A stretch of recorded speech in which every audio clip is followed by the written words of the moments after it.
Hello, Father Campo here with another reflection on St. Joseph.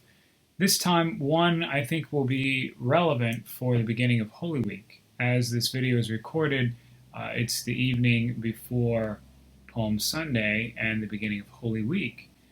One notable aspect or absence during Holy Week is St. Joseph is nowhere to be seen.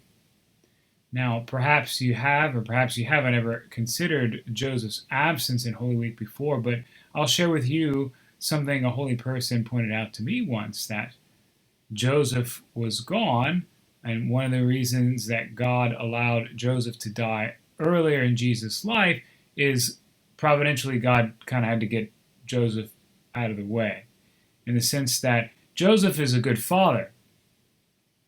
So when they were treating Jesus unjustly, he was not just going to stand by and watch it, right? Joseph was going to get involved, and this would not have fulfilled the plan of God.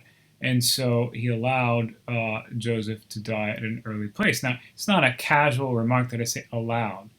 A reflection for another time would be to go in the depths of the providence of God, but for here suffice it to say, a lot of things God created, and he just sets them go, like nature.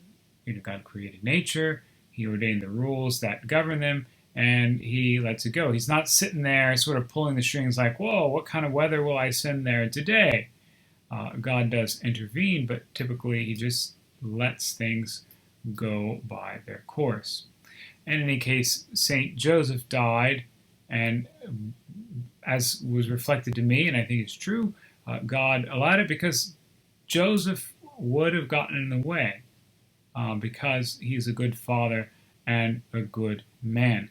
So on the flip side, we can reflect on St. Joseph not being there in Holy Week in Jesus, in the sense that God willed that the human nature of Jesus be formed by St. Joseph. So the manliness that we see in Jesus, we can discern some influence of St. Joseph. It's a mystery, right? How is it that a man could form the God-man Jesus? Because he is both God and man, and yet it is so. St. Joseph informed the human nature of Jesus.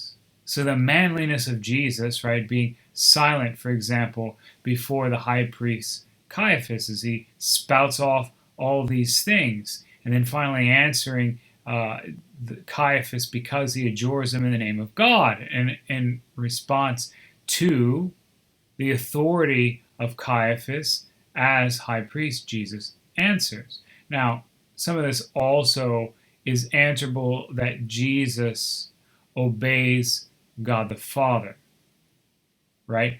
But you can't exclude the fact that who was it that taught the child Jesus to pray to God the Father? Joseph. Who is it that took Jesus to temple? Joseph. Who was it by tradition? You have the 7 joys and sorrows of Joseph, like you have the 7 joys and sorrows of Mary. There's a chaplet for it. Maybe that'd be a good discussion for another one of these videos, but one of the joys and sorrows of Joseph, the sorrow is going into the flight in Egypt. I have spoken to you about that before, but the joy that corresponds with it is taking Jesus to see the idols, the pagan idols, smashed in Egypt, right? To triumph over these pagan idols. Well, who taught that to Jesus? Joseph did. How is it? It is the providence of God. It's a mystery, but it is one worth pondering because it draws us into it also. So as we go into Holy Week and we perceive the absence of Joseph, let us see some imprint, some sort of fragrance that we can discern of St. Joseph and the humanity of Jesus. And likewise, let us pray to St. Joseph, right? Help us! Right? You, Joseph, if you were there, you would follow Jesus. You would have been at the cross, and you would have been, in fact, not just at the cross, you would have been involved.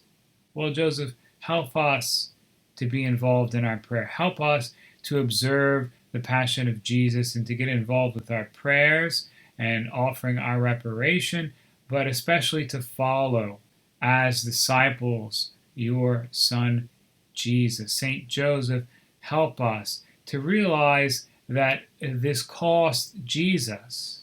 It was real suffering, which he did for love of us, and that we in following may do for love of him. May God bless and keep you.